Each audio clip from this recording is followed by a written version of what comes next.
Hi, I'm David Marchant, the founder of OffshoreAlert, which investigates participants in high-value cross-border finance with an emphasis on high-confidentiality jurisdictions. Our specialty is exposing investment fraud while it's in progress. Enjoy our content. Well, a very warm welcome to our session on offshore-onshore case study, insolvency and global asset recovery. I have with me Gerard Clarke, who is an English barrister who heads Bacon Partners offices in London and is also admitted in the British Virgin Islands. I have also Robin Darton of Witt in Hong Kong. He's been practicing insolvency law for the past 26 years. And I am Yves Klein from Montfreny Klein in Geneva. So we have devised a very relatively simple case, if you will, just to exemplify the differences between our jurisdictions in terms of both insolvency and asset recovery. So our hypothetical is based on a London company who owns luxury hotels in England. It is owned by a Jersey trust, which was settled by a settler residing in China, in continental China, for the benefit of his wife, B.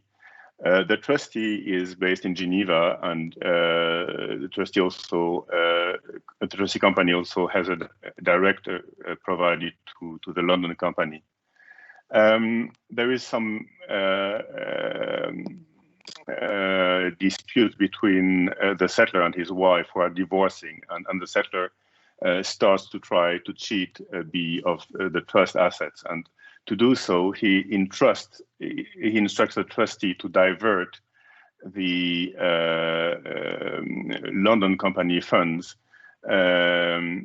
away by granting unsecured loans in favor of a British Virgin Island company, which is controlled by his brother F, who resides in Hong Kong, and also owns a Swiss bank account.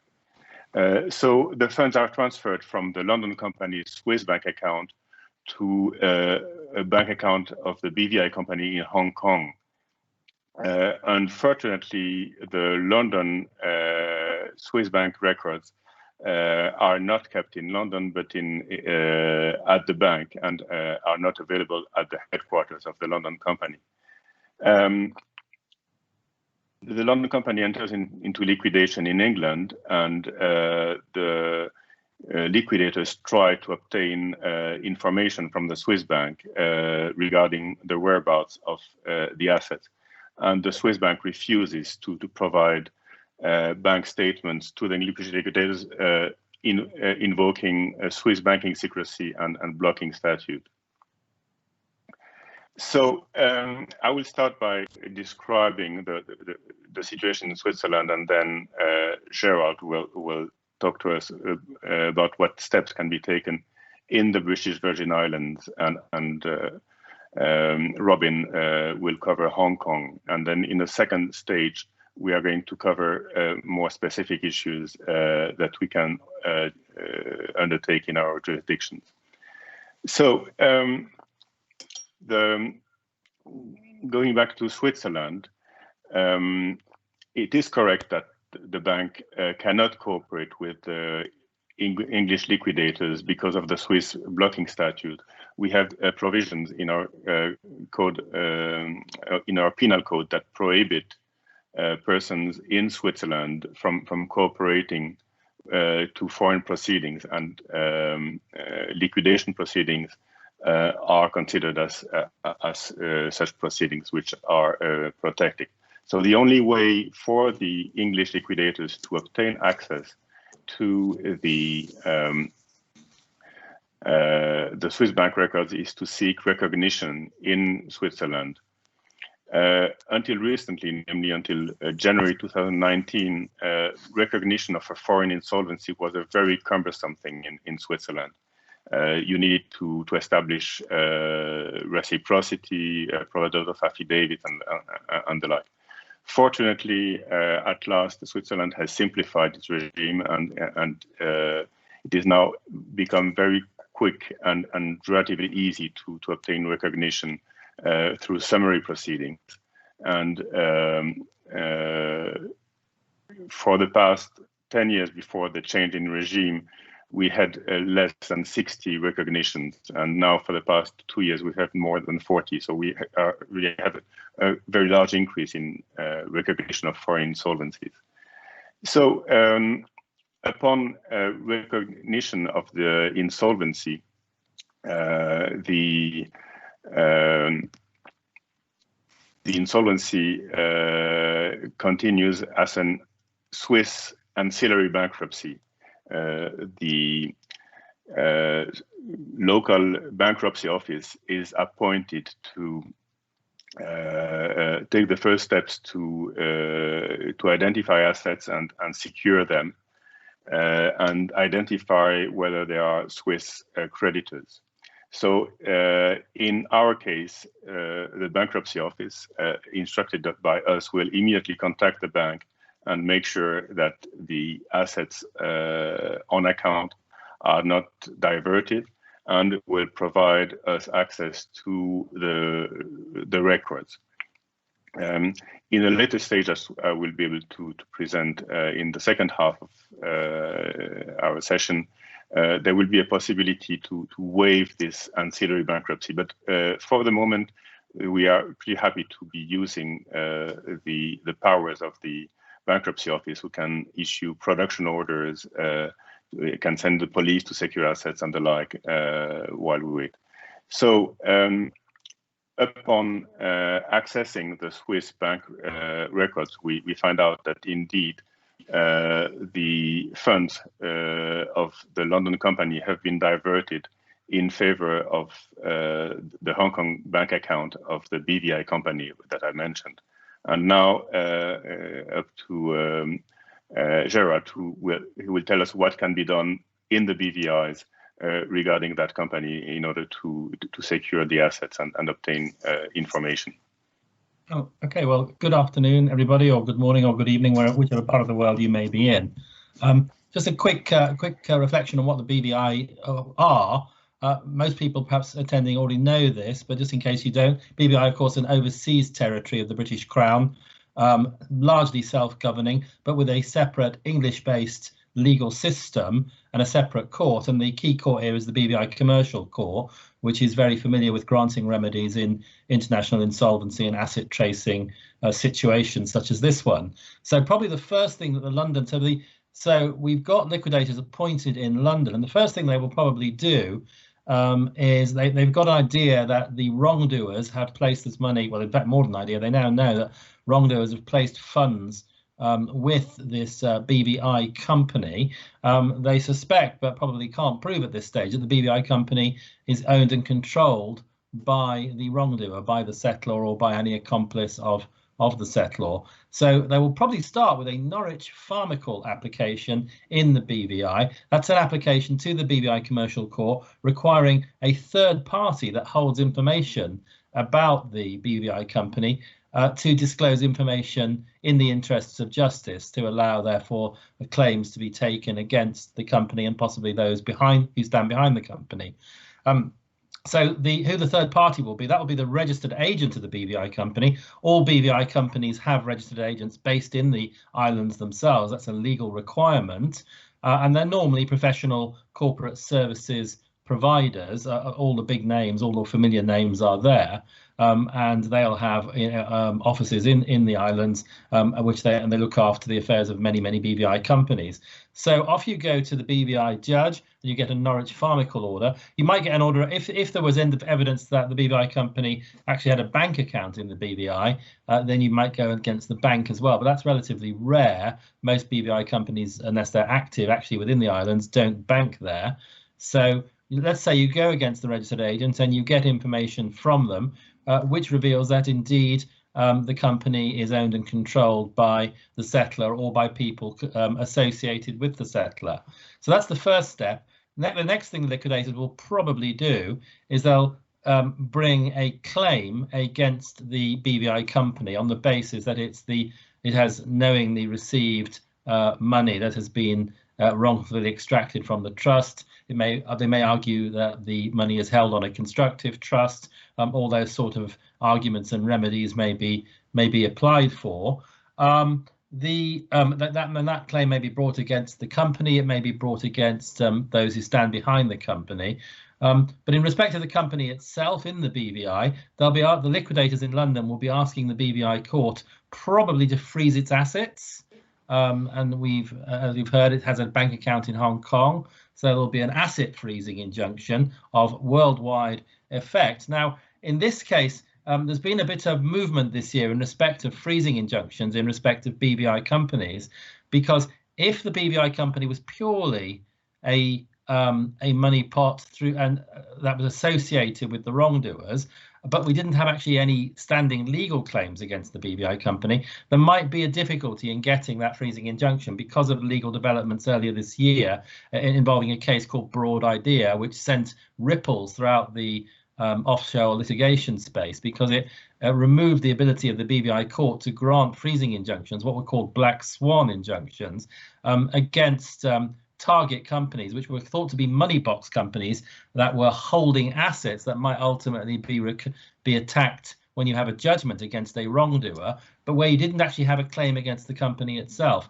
Now, luckily, in the scenario that we're looking at, we've got claims against the company itself so that we can go for that kind for a freezing injunction. I should say, however, though, that there's been a bit of a rolling back from Broad Idea. There's been another case in September of this year in which the BVI court took a fairly sort of broad approach to the sort of injunctions that could still be granted against companies which were caught up in wrongdoing, such as this one. That's a case called Great Panorama. But in any event, this time is short. We won't talk further about that.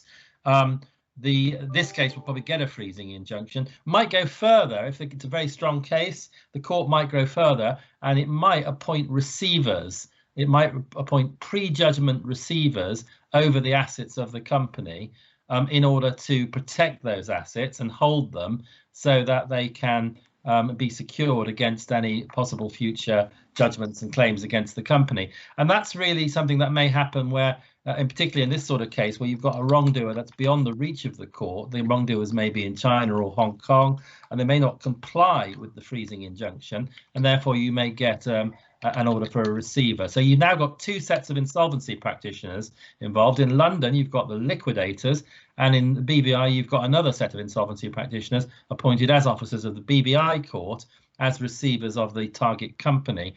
I should say just briefly, the London liquidators probably won't need to seek any form of recognition in the BVI unless they are seeking some sort of relief that involves them acting as liquidators in the BVI. For example, if the company that they're liquidator of had assets itself in the BVI, for example, it had a BVI subsidiary, they would need recognition perhaps, or if they were seeking books and papers and information, that sort of thing. But they won't need it here. They'll just go straightforwardly, as I said, down the line of the Norwich Farmwork application and then the freezing injunction and maybe receivership. And that then points them in the direction of Hong Kong. So I'll point in the direction of Robin. Well, thank you, Gerard, and welcome everybody to a very early morning here in Hong Kong. It is morning, it's just turned midnight here, so if I not quite as sharp as I like to think I am sometimes, that might be my excuse. But with the scenario we've got here and the kind of facts we're dealing with are not entirely untypical of the situations we get in Hong Kong.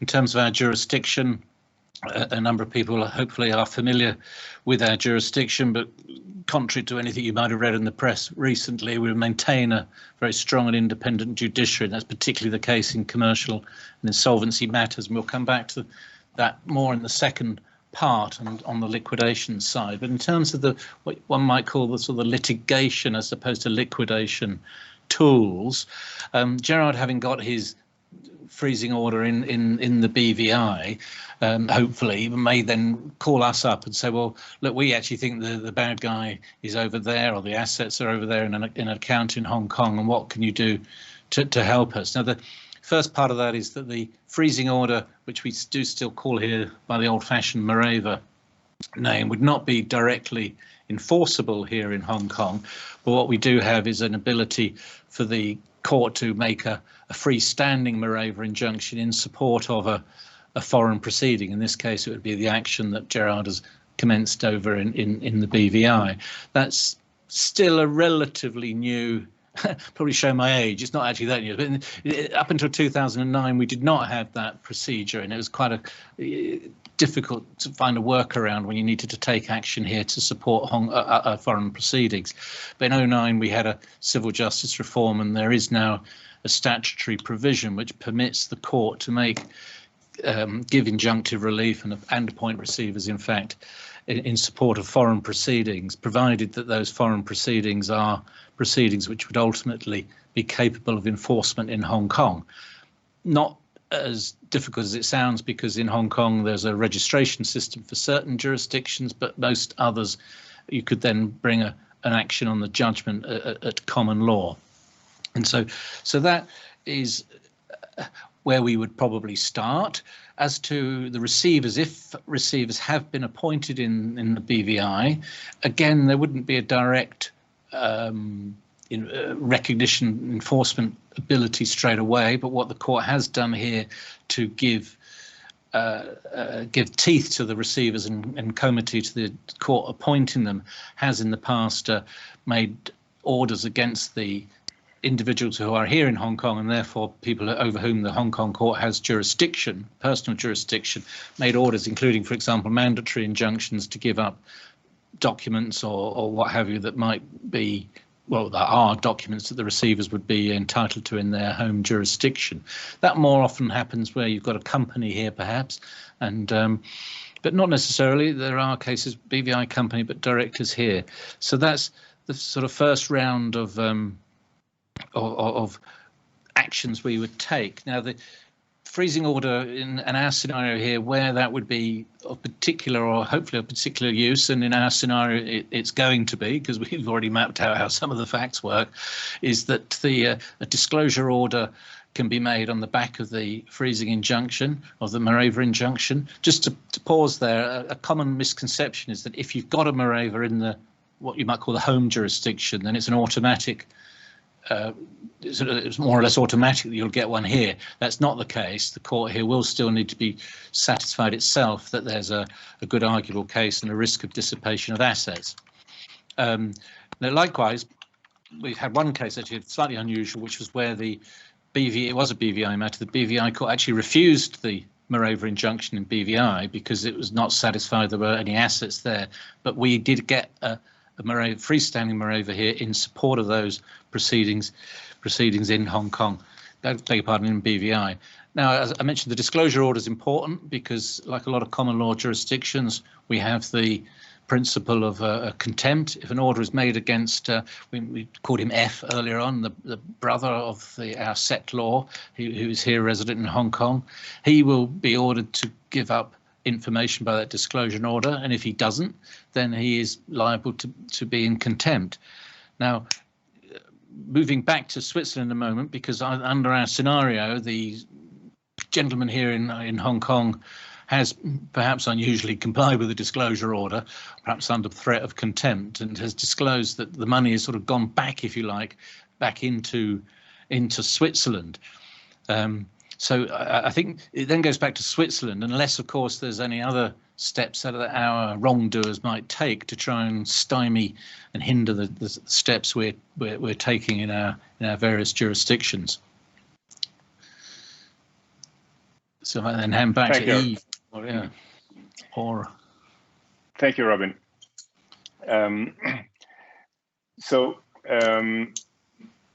As we currently stand, we have secured what was left on the London company's account in Switzerland, as well as what was left on the BVI company's account in Hong Kong. So as Robin has explained, F can be examined in Hong Kong in view of obtaining information regarding his Swiss bank account, and can be compelled to provide information in that regard. So we will get back to Switzerland later, but regarding, you will recall that the London company was owned by the Jersey Trust, and Gerard has something to tell us about this Jersey Trust. So far we've been looking at this from the perspective of the claimants, the London liquidators, who are seeking to recover assets for the benefit of the company and the trust. Well, what's the defendants doing? What are the bad guys doing? Well, one thing that they might try is they might say, aha, this is all about an alleged breach of a Jersey trust, which is governed by the law of Jersey, the Crown dependency of Jersey. Jersey is a massively important trust jurisdiction. A lot of very wealthy families have their trusts set up under Jersey law, and the Royal Court in Jersey is probably one of the most experienced courts at dealing with the law of trusts anywhere in the world. What they might try is they might try a forum challenge. They might try and say, well, this is all really a claim that ought to be in Jersey, where we can have questions of Jersey law decided about whether or not there's been a breach of the Jersey Trust, and so on and so forth. So you then have what you very often see in international litigation of this kind and international insolvencies of this kind, is you will see forum contests. Now, the concepts that are used in the common law world to determine which court gets to have the pleasure of determining the dispute is the concept called forum non conveniens, using the Latin term, which is rather a misnomer, really, because, of course, when somebody tries to argue that court X is not suitable and that court Y is the forum conveniens, the convenient court or the better court or the more suitable court, what they're really trying to do is make it as inconvenient as possible for their opponent.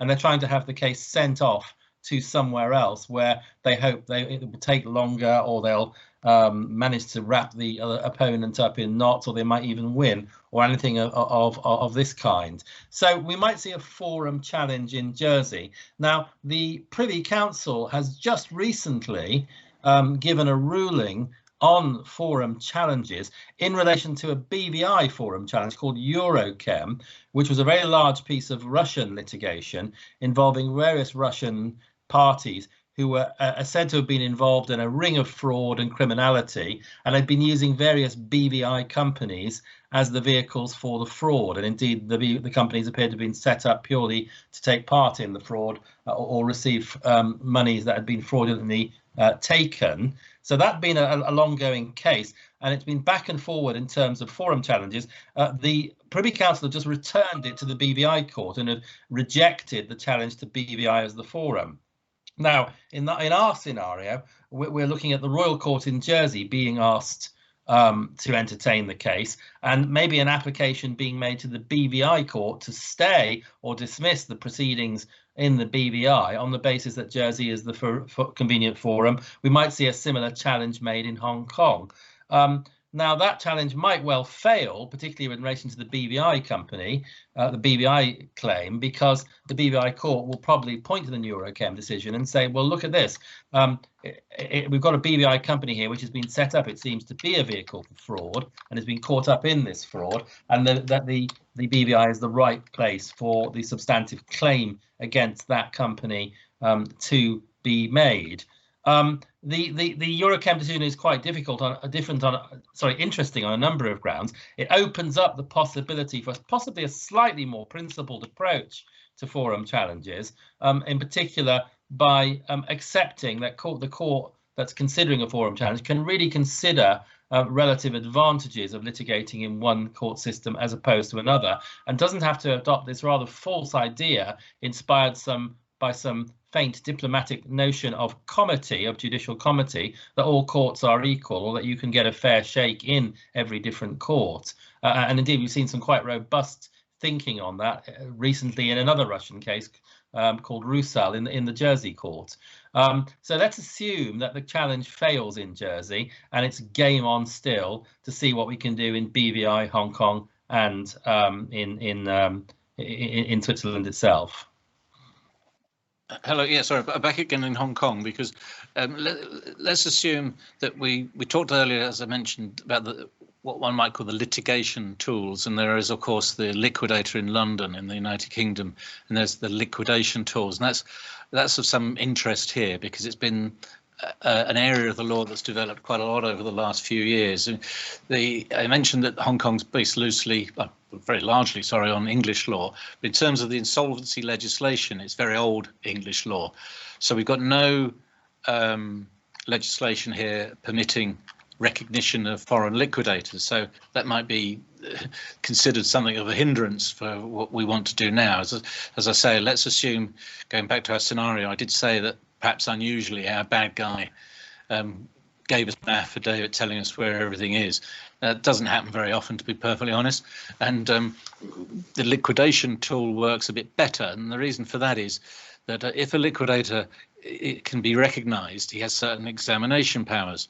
Now, without the legislation, how does he get recognised? And the answer is that a number of decisions going back over the last 5 or 6 years, the company's court here has been very keen to recognise liquidators appointed overseas on a common law basis. And if the liquidators are appointed in the jurisdiction of incorporation, as they are here, and there's a bit of a grey area whether it extends to other jurisdictions, most likely not is the answer, and that liquidation operates a collective mechanism for the benefit of creditors, the court here will give recognition and powers to that liquidator, provided, this is a practice of the Hong Kong court rather than a requirement of the common law, provided that the originating court, England in this case, makes a letter of request to the Hong Kong court. Now, once that liquidator is appointed, provided the power he wants to exercise is a power that he would have as a Hong Kong liquidator and that he has in his home jurisdiction, that's the singularis principle that I'm sure many people on here will be familiar with, he can exercise those powers in Hong Kong. The Hong Kong examination powers are very broad. I know that in some jurisdictions, and Gerard's the offshore guy here, but my experience shows that Cayman's got quite a limited scope for the type of person that can be examined. But in Hong Kong, and my recollection is England, is a very broad, a much broader category of person. Basically in Hong Kong, it's basically anybody who's got any information about the company, its promotion, there's quite a long definition, promotion, formation, trade, affairs, property, pretty much anything. And that person can then be brought before the court to be examined on oath. And certainly in my experience, that has been a better tool at getting information than perhaps the disclosure order on the Moravas, although of course there is the contempt angle works on both, but certainly in our experience that liquidation angle has worked quite well. And so if we perhaps assume that through either one of those mechanisms, the liquidation mechanism we just discussed or the litigation mechanism we discussed earlier, we've now found out that bad boy settlor's brother residing over here in Hong Kong has sent the money back to Switzerland, we would then, I'd be back on the phone to Yves and say, hi Yves, we've sort of come full circle to your you know, what's going on in your jurisdiction, and ask him what we can then do over there in Switzerland. Thank you, Robin. Yes, it happens quite often that several bank accounts are found in Switzerland, maybe because Switzerland is still one of the largest offshore center, banking offshore center in the world, with about 25% of all offshore assets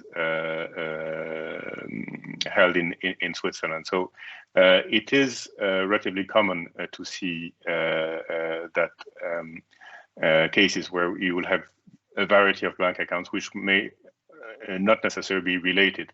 In our case, at this stage, we do not know yet if the Swiss bank account of F has received proceeds of the fraud. So we would have actually two ways to gain control of this Swiss bank account. One would be to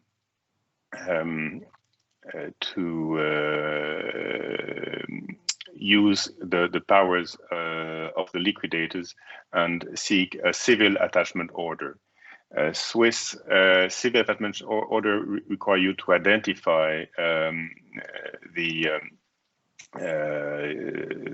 assets that you are going to freeze, and when you do not hold a judgment, you also need to show that your underlying claim has a sufficient connection to Switzerland. So in our case, we would have indeed such a connection, and we could instruct the bankruptcy office to file a request for an attachment order with the Swiss, let's say the Geneva Court of First Instance, who would have jurisdiction to issue an attachment order. However, if the account is not held by F himself, but rather than by an offshore company or another type of entity, Switzerland has relatively strong. It's relatively difficult to lift the corporate veil, and it might be a bit cumbersome to proceed that way. The one other disadvantage of using the Swiss attachment order is that the only effect it will have will be to freeze the account, but you will not have access to the bank records, and that is a serious disadvantage if you want to trace further down the assets that F might have in either in Switzerland or in other jurisdictions. So what you will do in this type of circumstances is to file a criminal complaint in Switzerland, probably for money laundering and crimes committed against the London company. In Switzerland, as in most civil law jurisdictions, the victim of a crime can participate in criminal proceedings as a plaintiff, and may even also bring claims for damages against the defendant in the criminal proceedings. One of the particularities of Swiss criminal law procedure is that the plaintiff has access to the criminal file and the criminal investigation led by the Swiss prosecutor at a very early stage, namely, especially when the defendants are residing abroad, really from the very start of the criminal investigation. So that would allow us to trace further assets of F in Switzerland or abroad, and request the prosecutor to issue freezing orders and production orders against the bank, so that we can continue to trace those assets. Unfortunately, it is our experience that in those exercises you can indeed recover assets, but very often not enough to satisfy the claims and damage that the London company has suffered, considering that people may have spent a lot of the crime proceeds in luxury goods or other assets that devaluate quickly. So the question then is, how do you make your claim complete? And there, of course, you may want to turn to deeper pockets, such as that of the Swiss trustee company, whose director actually signed the transfer instructions, and the Swiss bank, who also accepted those instructions, while it should have known that those were not in the interest of the company, as those were unsecured loans in favor of a BVI company, and the Swiss bank should have requested information on the background of those transactions. So we have a possibility of suing the Swiss bank and the Swiss trustee company for damages. However, rules of Swiss civil procedure make it very difficult to obtain evidence after they have started. So it is advisable to obtain the evidence at the before starting the proceedings. And since we don't have discovery, we have to find other ways to obtain such evidence.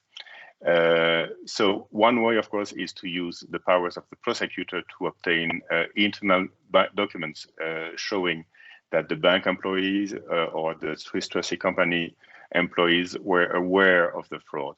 One other thing is the possibility of using the powers of the liquidators, the ancillary bankruptcy, to obtain a production order against the Swiss bank or the Swiss trustee company, and those orders are very broad, and you can actually obtain all internal documents of the bank, including KYC, internal correspondence. The only exception is what we call purely internal documents, such as notes and drafts. But those powers are very pervasive, and the targets have very limited ways to oppose to that. So by gaining this information, you can then start your proceedings for damages or other actions in execution to make your to recover the part of the losses that the London company has suffered and which have not been recovered. So this is a very, in summary, I would say a very broad picture of what can be done in the British Virgin Islands, Hong Kong, and Switzerland. And I suggest now that if you have any questions, that you ask them through the application. While we wait for questions, I may ask maybe to Gerard to describe a little bit of what may happen in terms of recognition of English insolvencies in the European Union in case we should have a hard Brexit in the coming weeks. How do you see the future in terms of recognizing your English insolvencies in the EU, Gerard? Assuming, as looks increasingly likely to be the case, that there's a no-deal Brexit, we're going to revert back to a very old system in respect of international recognition within the European Union of judgments, jurisdiction, and insolvencies. I remember I was at a lecture given not long after the vote, in which it was indicated that we all need to dust off our ancient copies of Dicey and Morris, and because we're heading back in many ways to a vanished era, or a soon-to-be revived era.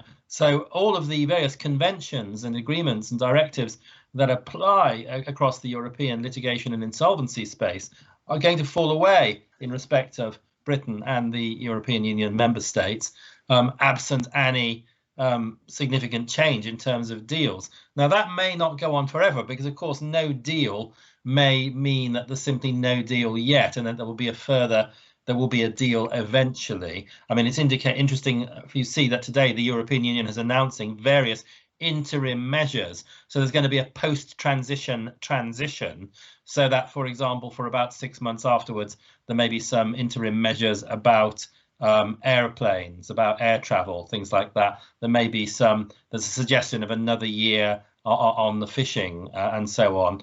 But in terms of what we're doing, I think it's going to be pretty chaotic. And at the starting point will be that it will be a matter probably for each individual member state to decide what recognition it is going to accord to English insolvencies, English court orders, English judgments, and so on. And we'll be back in the old-fashioned conflicts of laws rules. Ireland is... it'd be interesting to see whether Ireland, as the other major common law jurisdiction, not the only other common law jurisdiction within the EU, because of course there's Cyprus as well, and Malta, to some extent Malta, but Ireland as the other major common law jurisdiction within the EU is positioned possibly to take advantage of British misfortune in this respect, but we'll have to see whether they gear up on that. Thank you, Gerard. We have a question for Robin, namely from David, who is asking whether Hong Kong courts have been affected by the recent unrest, for example, the impartiality and quality of judges and judgments? Yeah, no, it's a fair question. It's a good question, and I can understand why it's asked, particularly given the airtime that was given to the protests that took place here mostly last year and in the early part of this year. Certainly from a commercial lawyers and insolvency lawyers, companies lawyers perspective, I think we're all still very happy with the courts we've got and the judges we've got. You see I don't see any, in fact, risk or evidence of any impartiality or the quality of the judgments or the judges going down, frankly.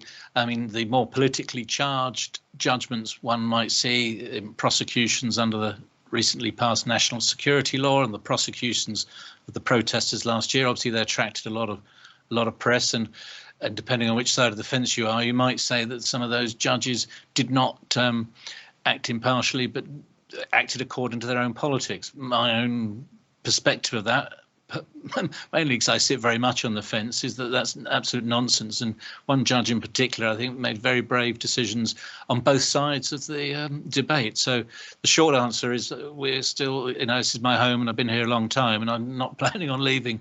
I think it's still a very safe place for the rule of law is still safe here, in my humble opinion. So, but anyway, thank you for the question. Thank you, Robin. I have a question for Gerard regarding Jersey. If there is any credible movement in Jersey that's pushing for independence? And I think the short answer there is no. Jersey is in an unusual position that, like Guernsey, it's a crown dependency. There are actually fragments of the Duchy of Normandy left over after the Norman conquest in 1066 and the defeat of the Angevin Empire by the Kingdom of France in the late 12th century and early 13th century. The Jersey and Guernsey are, I think, very attached to the idea of being crown dependencies. They've negotiated previously their own separate arrangements with the European Union. They are, for example, in the customs union, but not in the single market. Maybe I've got that the wrong round. I always do. But they'll probably carry on negotiating their own separate arrangements with the EU. So no real push for independence. Can I just say, BVI, when there was talk of imposition of public beneficial ownership registers, which is a hot potato that's sort of gone a bit colder but might heat up again, and economic substance requirements imposed at the behest of the European Union, it was suggested that there might be a move for independence in the BVI. But I think it's very difficult. The BVI is an overseas territory. Some people could call it a colony. It's a hangover from the empire, not the Angevin Empire, the British Empire. I remember on Territory Day 2 years ago, there was much talk of independence, and the Royal Fleet Auxiliary Mounts Bay, which is the West Indies squadron, turned up and 200 Royal Marines got off, and they said they were going to do beach cleanup, but I did wonder. Anyway, so I don't think Jersey's not going to go for that. BVI, who knows? Because the rest of the Eastern Caribbean, most of them are now independent states. Anguilla isn't, a couple of others aren't, but so they might, but we'll see.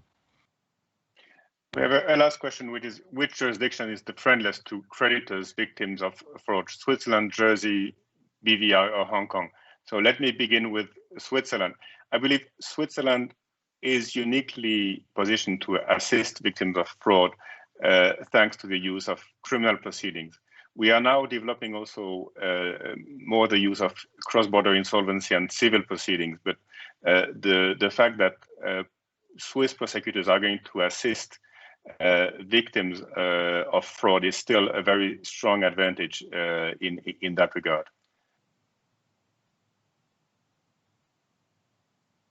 What do you have? Just to add, I mean, from Hong Kong, I mean, I think we would all say that those jurisdictions do their best to protect creditors. Which one is the friendliest? I think is very difficult. It'll depend where the money is. But on the criminal side here is not used as part of the recovery process per se, but the police here are pretty alive to fraud, for example, and what you might call sort of email cyber fraud. They're very quick to a report to the police will result in the recipient bank account being frozen more or less immediately, albeit the police will then tell the victim they must go and get a civil injunction in the court. But there is a procedure where the police are pretty active in helping victims of fraud in that regard. Yeah, very briefly, BVI and Jersey, they will claim to be very claimant friendly. I think all of these offshores have got slightly guilty consciences about their bad reputations in the past, and they want to be seen to be model and modern citizens of the international legal space, and therefore they're very keen, they say, to offer assistance to victims of fraud, and they generally are through the courts. The courts are pretty active there. Well, thank you all. We must wrap up now. It's 45. So thank you very much for attending this session, and thank you very much, Robin and Gerard, for sharing your thoughts with me. Thanks. Thank you. Thanks for watching. Consider subscribing to our investigative news and documents service and attending our events. For more information, visit OffshoreAlert.com.